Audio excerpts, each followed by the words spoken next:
In the metals quadrant, looking at the June gold future, which is down 3%, not today, but since popping above $2,000 an ounce on April 18th, gold has fallen down about 3.01%, declining to the lowest level in almost 2 weeks. Open interest has actually started to drop over the last 2 days. We obviously don't have today's numbers yet.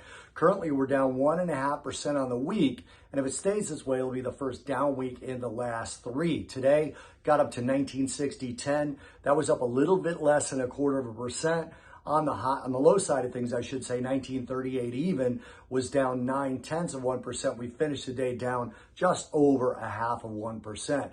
Rates is part of the reason. Real rates turned positive for the first time in 2 years this week. Now that can be viewed as a sign that investors think the Fed can raise interest rates just enough to cool inflation without hurting the economy, the elusive soft landing. Now, there's a lot of analysts that don't believe that's the case, but what you're seeing with gold shows that maybe investors do believe it. We are getting a flattening of the yield curve. We got that over the last few days, where we even had the 5s, 10s part of the curve, which was positive as recently as Friday, is actually down negative by about 4 basis points as I speak to you right now.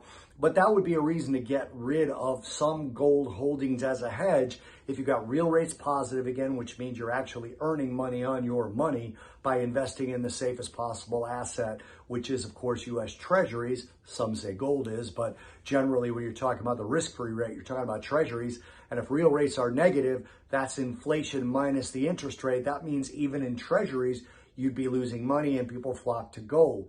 Now that they popped positive, some people are letting go of some of their gold holdings. And then also data isn't helping either. You're looking at a slight inflation miss in the EU, only by 0.1%, still at a very high level year over year at 7.3%, 7.4%, and also lowered growth forecasts.